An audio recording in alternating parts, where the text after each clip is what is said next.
CM Pushkar Singh Dhami का आज का कार्यक्रम व्यवहारी नैनी कौथिंग में शामिल। सीएम नारी शक्ति वंदन महोत्सव के कार्यक्रम में शिरकत।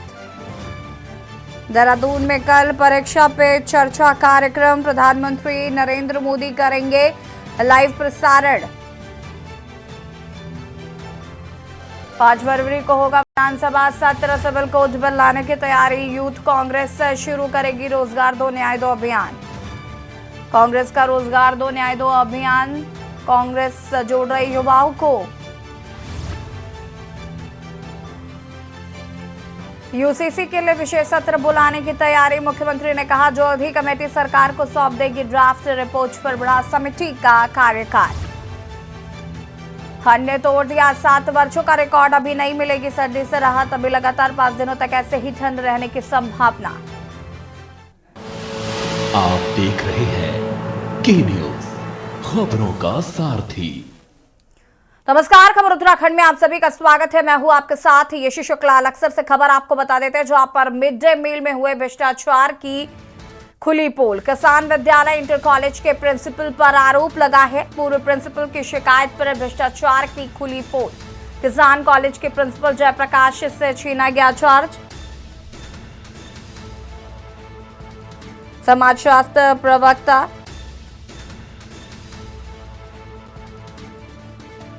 अश्विनी कुमार को सौंपा पदभार, अपने निदेशक ने प्रिंसिपल का ग्रेड भी किया निरस्त।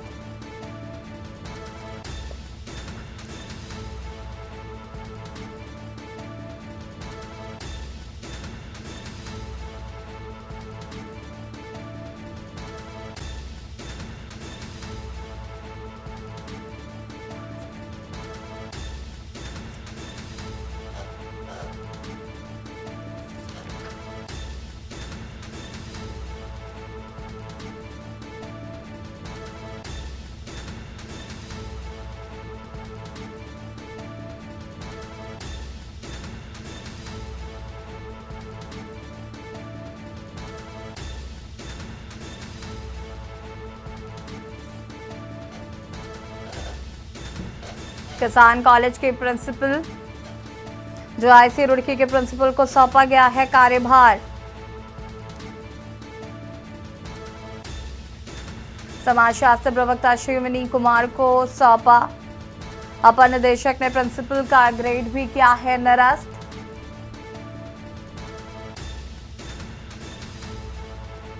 नगर पालिका प्रशासन ने नैनीताल की बाजार में किसान विद्यालय इंटर कॉलेज के प्रिंसिपल पर आरोप लगा है।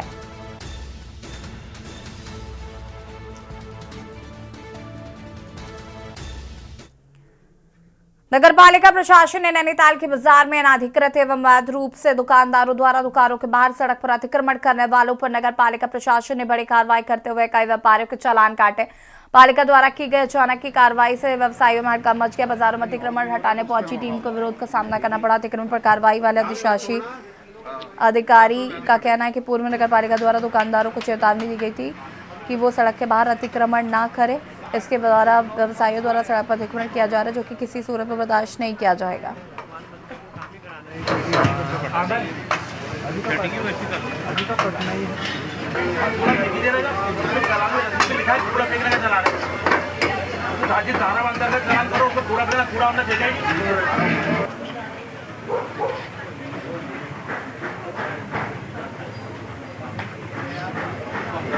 जाएगा भी नहीं, कुछ नहीं आता सर। तो ये क्या करते हैं आप, ये बताइए इसका क्या? ये अवैध अतिक्रमण के आप पहले भी कार्रवाई हुई थी शहर में, कई बार ये जो सूचना है मीडिया की तरफ से दी गई थी। कल भी हमारी टीम के द्वारा सबको लिखित में सबसे साइन भी कराए गए थे। एक बार वार्निंग के तौर पे हमने आए थे, सबको कहा गया था कि अपने जो अलॉटेड स्पेस है आप उसी में रहें। उसी क्रम में आज हम दोबारा इसी निरीक्षण में पहुंचे, इस पर चालानी कार्रवाई की जा रही थी। उसी दौरान बीच में कुछ अनटुवर्ड इंसिडेंट्स भी हुए हैं जिसके खिलाफ हमारे कर्मचारी पे हाथ भी उठाई गई है। यहाँ पे किसी एक व्यापारी द्वारा, उसके खिलाफ हमने लिखित में एफआईआर के लिए भी थाने में दर्ज कराई है। और इस तरह की घटनाएं बिल्कुल बर्दाश्त नहीं की जाएंगी। जो आपका अलॉटेड स्पेस है आप नियम के दायरे में रहे। पालिका अपने पूरे नियमों के जितनी भी प्रदत्त शक्तियां उसकी पूरी करने में सक्षम है और करेंगी भी। खबर देहरादून से, जहां पर मुख्यमंत्री धामी ने देहरादून के परेड मैदान में आयोजित जनजातीय महोत्सव में बतौर मुख्य अतिथि प्रतिभाग किया। इस अवसर पर मुख्यमंत्री ने सभी को कार्यक्रम के आयोजन की शुभकामनाएं प्रदान करते हुए कहा कि प्रधानमंत्री ने प्रत्येक वर्ष की 15 नवंबर को जनजातीय गौरव दिवस के रूप में मनाए जाने की घोषणा की थी, जिसे हमारी सरकार द्वारा भी हर वर्ष अत्यंत धूमधाम से मनाया जा रहा है और भविष्य में ही ऐसे ही मनाया जाएगा।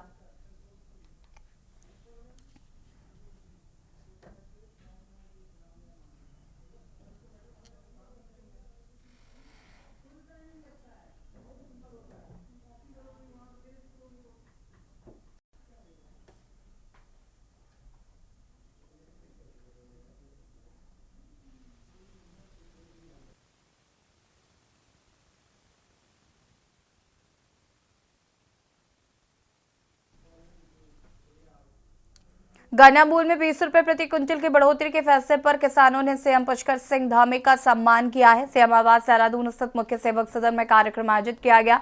आपको बता दें कि हरिद्वार सांसद डॉक्टर रमेश पोखरियाल निशंक और पूर्व कैबिनेट मंत्री स्वामी यतीश्वरानंद के नेतृत्व में बड़ी संख्या में हरिद्वार से आए किसानों ने सीएम को हल्का मॉडल जैविक गुड़ और गन्ना की भेंट की है। उन्होंने किसानों के हित में केंद्र एवं राज्य सरकार द्वारा समय समय पर किए गए फैसलों के लिए पीएम नरेंद्र मोदी और सीएम धामी का आभार जताया है।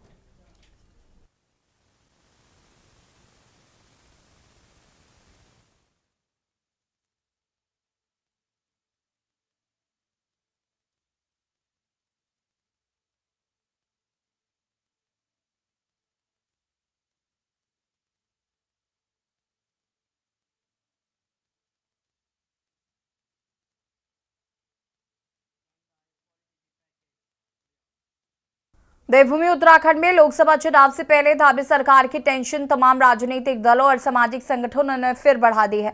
दरअसल सशक्त भू कानून और मूल निवास 1950 लागू करने की मांग को लेकर रविवार को हल्द्वानी में महारैली होने जा रही है। महारैली में 100 से ज्यादा संगठनों के जुड़ने की संभावना है। हल्द्वानी से पहले 24 दिसंबर को देहरादून में भी विश्वास स्वाभिमान महारैली हो चुकी है, जिसमें बड़ी संख्या में लोग पहुंचे हैं। वहीं राज्य सरकार का कहना है कि वो मूल निवास और भू कानून को लेकर गंभीर है।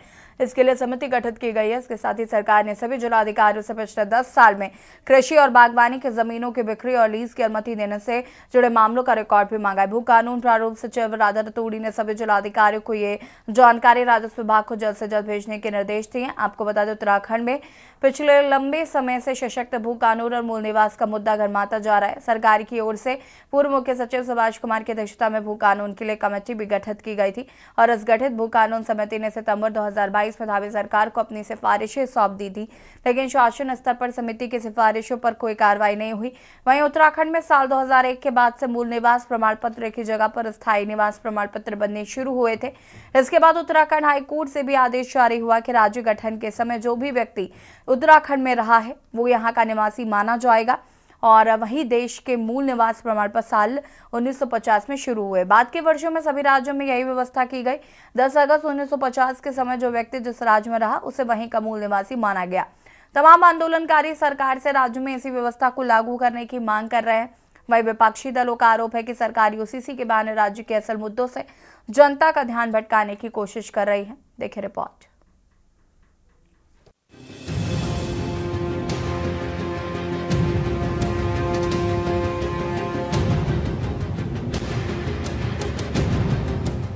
देवभूमि उत्तराखंड में सशक्त भू कानून और मूल निवास 1950 लागू करने की लड़ाई लगातार जारी है और अब धीरे धीरे ये लड़ाई जन आंदोलन में तब्दील होती जा रही है। और अब देहरादून के बाद रविवार को हल्द्वानी में महारैली होने जा रही है। महारैली में 100 से ज्यादा संगठनों के जुड़ने की संभावना है। वही मूल निवास एवं भू कानून संघर्ष समिति की मांग है कि सरकार विधानसभा का विशेष सत्र बुलाकर हिमाचल के तर्ज पर राज्य में सशक्त भू कानून लागू करे। वही धामी सरकार ने राज्य के सभी जिलाधिकारियों से पिछले 10 साल में कृषि और बागवानी की जमीनों की बिक्री और लीज की अनुमति देने से जुड़े मामले का भी रिकॉर्ड मांगा है। भू कानून प्रारूप समिति की बैठक में अपर मुख्य सचिव राधा रतूड़ी ने सभी जिलाधिकारियों को यह जानकारी राजस्व विभाग को जल्द से जल्द भेजने के निर्देश दिए हैं। सत्ता पक्ष का कहना है कि सरकार इस संबंध में गंभीर है, लेकिन समय देने की आवश्यकता है। सरकारों ने भू कानून को इतना लचीला बना दिया है कि उत्तराखंड में कोई भी भारी व्यक्ति यहाँ पर बेतहाशा जमीनें खरीद सकता है। हम देख रहे हैं कई माफिया उत्तराखंड में आ गए हैं, यहाँ की ज़मीनों पर अपने गिद्ध दृष्टि जमाए हुए हैं, ज़मीनों को खुट-बुट कर रहे हैं, वहाँ पे प्लॉटिंग करके अपने तरीके के वहाँ पे उद्योग जमा रहे हैं। इससे हमारी जो कृषि भूमि है वो खत्म होती जा रही है। अभी हमने देखा मुख्यमंत्री पुष्कर सिंह धामी जी ने जिलाधिकारियों को मौखिक आदेश भी दिए कि जो भी कृषि भूमि है, जो उद्यान के लिए भूमि है, उसको फिलहाल न बेचा जाए, और भी तरह के आदेश मुख्यमंत्री द्वारा दिए जा रहे हैं। हम देखिए, भारतीय जनता पार्टी और भारतीय जनता पार्टी की सरकार, आदरणीय मुख्यमंत्री पुष्कर सिंह धामी जी उत्तराखंड राज्य के लिए जो सबसे बेहतर हो, उत्तराखंड राज्य के जनमानस के लिए जो सबसे बेहतर हो, उस भू कानून को प्रदेश के अंदर लागू करने वाले हैं। उसके लिए पहले भी एक कमेटी का गठन किया गया था। उस कमेटी की जो रिपोर्ट आई है, उस रिपोर्ट का अध्ययन करने के लिए भी एक अपर मुख्य सचिव की अध्यक्षता में एक कमेटी का गठन किया गया है। और मुझे लगता है उत्तराखंड राज्य के लिए बेहतर भू कानून लागू हो, इसके लिए हमारी सरकार कार्य कर रही है। आपको बता दें कि उत्तराखंड में पिछले लंबे समय से सशक्त भू कानून और मूल निवास का मुद्दा गर्माता जा रहा है। सरकार की ओर से पूर्व मुख्य सचिव सुभाष कुमार की अध्यक्षता में भू कानून के लिए एक कमेटी भी गठित की गई थी। इस गठित भू कानून समिति ने सितंबर 2022 में धामी सरकार को अपनी सिफारिशें सौंप दी थी, लेकिन शासन स्तर पर समिति की सिफारिशों पर कोई कार्यवाही नहीं हुई। वहीं उत्तराखंड में समय समय पर भू कानून को लेकर संशोधन किए गए हैं। साल 2002 में नारायण दत्त तिवारी के नेतृत्व वाली पहली निर्वाचित सरकार ने भू कानून को कड़ा बनाने की पहल की। इसके तहत राज्य के बाहरी व्यक्तियों को आवासीय उपयोग के लिए 500 वर्ग मीटर भूमि की खरीद की अनुमति दी थी। इसके बाद वर्ष 2007 में तत्कालीन भुवन चंद्र खंडूड़ी सरकार ने भूमि खरीद की अनुमति 500 वर्ग मीटर से घटाकर 250 वर्ग मीटर की थी, जबकि वर्ष 2017 में तत्कालीन त्रिवेंद्र सरकार के कार्यकाल में भू कानून में फिर संशोधन हुए। तब पूंजी निवेश को आकर्षित करने के लिए औद्योगिक समेत विभिन्न उपयोग के लिए भूमि खरीद का दायरा 12.5 एकड़ से अधिक कर दिया गया। तब इसका राज्य में कड़ा विरोध हुआ था और तभी से राज्य में हिमाचल के समान ही कड़ा भू कानून लागू करने की मांग की जा रही है। जिस तरह से जमीनों को खुर्द-बुर्द किया जा रहा है, जिस तरह से भू माफिया और सरकार का गठजोड़ दिख रहा है, कब इनका भू कानून आएगा, कब रिपोर्ट आएगी। जैसा मैंने अभी कहा कि इन्होंने पलायन आयोग को गठन किया और लाखों रुपया उसमें खर्च किया, उसकी रिपोर्ट सार्वजनिक अब तक नहीं हो पाई। पलायन रुका नहीं है, रोजगार मिल नहीं रहा। इनकी कथनी और करने में बड़ा फर्क है, लेकिन हाउस में हम पुरजोर तरीके से इन बातों को उठाएंगे। कानून लागू करना है तो ग्राउंड में कितना सेल परचेज हुआ है, कितनी ज़मीनें हमारी यहाँ बिक गई, कितनी ज़मीनें उत्तराखंड से बाहर के लोगों ने खरीदी, किस तादाद में खरीदी, क्या केवल मकान बनाने के उद्देश्य से खरीदी या बिल्डर्स ने इन्वेस्टमेंट के लिए खरीदी, जिससे कि हमारे लोग भूमिहीन होने का खतरा बना हुआ है। तो गवर्नमेंट जो है वो स्टेप बाई स्टेप चल रही है। ये बिल्कुल बकवास बातें हैं, इन बातों का कोई सिर और पैर नहीं है। ये सीधे सीधे भाई जो जनता सांप्रदायिक मुद्दों पे एकजुट हो सकती है, उसको जनता को सीधे सीधे सांप्रदायिक मुद्दे पे एकजुट करना है, ताकि जनता का ध्यान मूल निवास, भू कानून, बेरोजगारी, इस तरीके के तमाम मुद्दों पे ना जाए।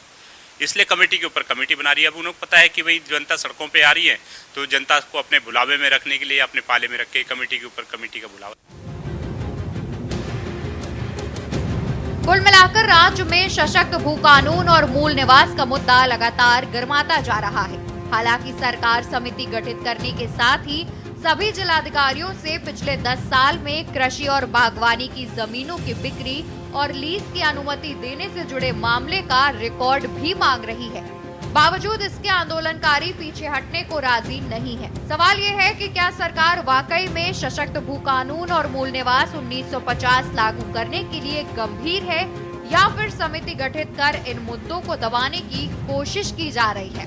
Uttarakhand desk report.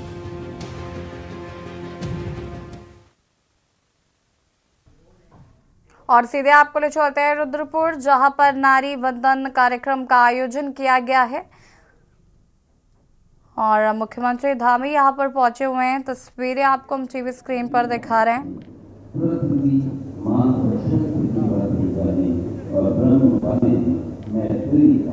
और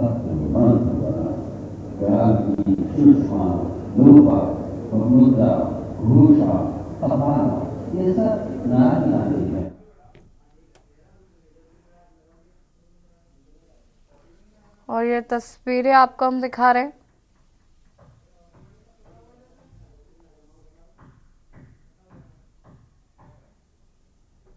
इससे पहले आपको बता दें कि रुद्रप्रयाग में आयोजित भव्य रोड शो में भी प्रतिभाग किया मुख्यमंत्री धामी ने। आज रुद्रप्रयाग में नारी शक्ति वंदन महोत्सव के अंतर्गत वे ब्यारी नौनी कौथिंग में सम्मिलित हुए हैं मुख्यमंत्री पुष्कर सिंह धामी। और इस अवसर पर क्षेत्र के विकास हेतु विभिन्न योजनाओं का लोकार्पण और शिलान्यास भी कर रहे हैं मुख्यमंत्री। इसी तस्वीरें रुद्रप्रयाग से आपको दिखा रहे हैं। बय व्यारी नौनी कौथिंग में सम्मिलित हुए कार्यक्रम में धामी इस अवसर पर क्षेत्र के विकास हेतु विभिन्न योजनाओं का लोकार्पण और शिलान्यास कर रहे हैं मुख्यमंत्री धामी। तस्वीरें आपको हम दिखा रहे हैं। इससे पहले आपको बता दें कि रुद्रप्रयाग में भव्य रोड शो भी आयोजित किया गया था, जिसमें शिरकत की मुख्यमंत्री धामी ने। ये तस्वीरें आपको हम दिखा रहे हैं और अब लोकार्पण कर रहे हैं।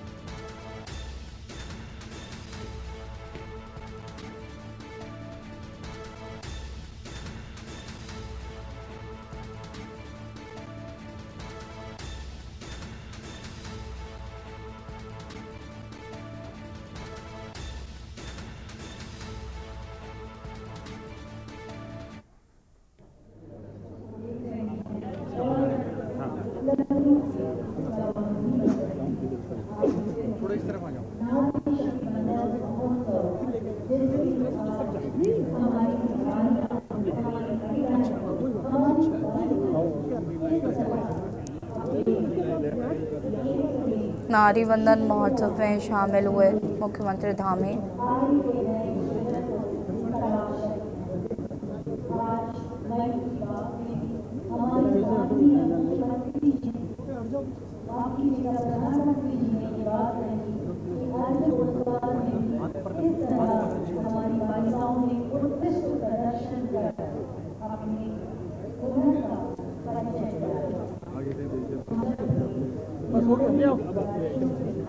और यहाँ पर जो महिलाएं हैं उनसे संवाद भी स्थापित कर रहे हैं मुख्यमंत्री धामी।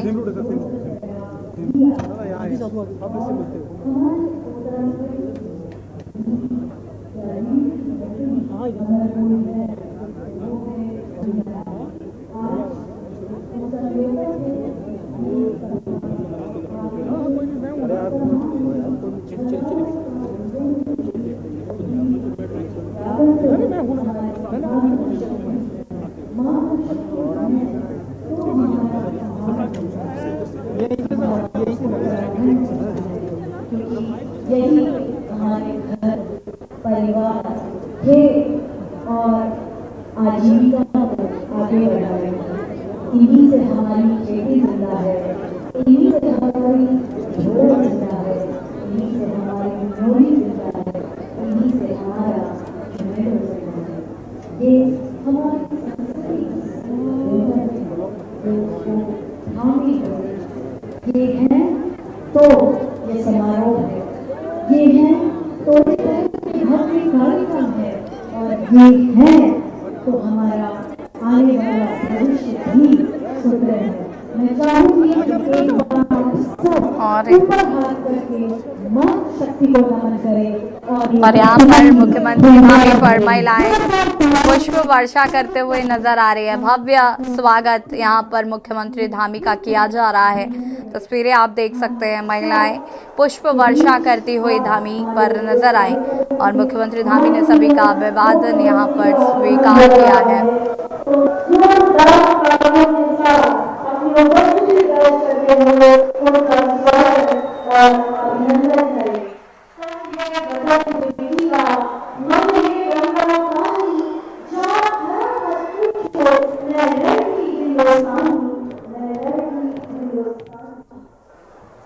तस्वीरें आपको हम दिखा रहे हैं रुद्रप्रयाग से।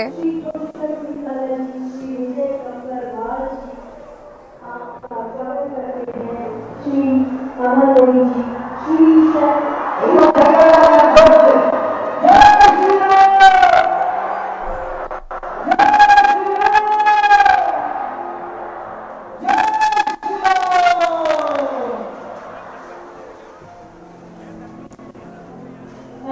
आप सबकी जोरदार तालियों के साथ हमारे माननीय मुख्यमंत्री ने आप सबका आभार व्यक्त किया। एक बार ऊपर हाथ करिए, जोरदार तालियां।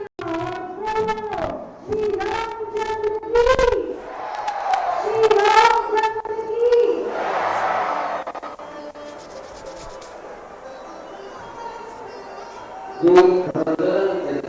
आपके कार्यक्रम का मिलकर शुभारंभ होगा।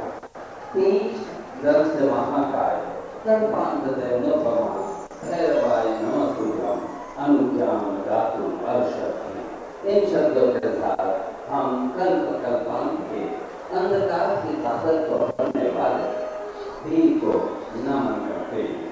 कि सुन आओ मेरे दीपक के, मेरी गति को, मेरी मति को सदा जोड़ना राष्ट्रोन्नति से। दीपक का आलोक हम सभी मार्गों को प्रशस्त करें। इस मंशा के साथ दीप वर्तिकाएं प्रज्वलित की जा रही हैं। हम अनुरोध करते हैं माननीय विधायकगण एवं अन्य अतिथि पार्टी पदाधिकारीगण एक साथ बड़ी माला के साथ माननीय का स्वागत और अभिनंदन करेंगे। हमारे विधायकगण पार्टी पदाधिकारीगण एक साथ बड़ी माला लेकर माननीय मुख्यमंत्री जी का स्वागत और अभिनंदन करेंगे। पंकज भट्ट और गंभीर दृष्टि से अनुरोध है कि श्रद्धा और आस्था के प्रति जो बड़ी माला है उसे लेकर मंच पर उपस्थित होंगे। ये शब्द साकार होते हैं कि सुगंधी सुपुष्पाणि मादित्याधि प्रभो मया निधान सम्मानार्थम पुष्पाणि प्रतिग्रहता। जो सुगंधित है, जो उच्च कोटि का पुष्प है, हे सम्मानित, हम आपके स्वागत और सम्मान में आपको भेंट कर रहे हैं। स्वीकार करें प्रभु। माल्यार्पण के साथ सूबे के मुखिया का रुद्रप्रयाग की संभ्रांत जनता की तरफ से स्वागत और अभिनंदन। और आप हमारे शक्ति जोरदार तालियों से इस स्वागत का हिस्सा बनेंगे। जोरदार तालियां। श्री रघुवीर भक्त हितकारी सुन लीजिए प्रभु हमारी निष्ठिन ध्यान धनी जो कोई सासम भक्त और नहीं। एक और बड़ी माला से स्वागत करते हुए सभी कार्यकर्ता और मुख्यमंत्री धामी का किया जा रहा है नारी शक्ति वंदन समारोह में शिरकत करने पहुंचे हैं मुख्यमंत्री पुष्कर सिंह धामी। ये तस्वीरें आपको हम दिखा रहे हैं रुद्रप्रयाग से, जहां पर मुख्यमंत्री धामी का जोरदार स्वागत किया जा रहा है।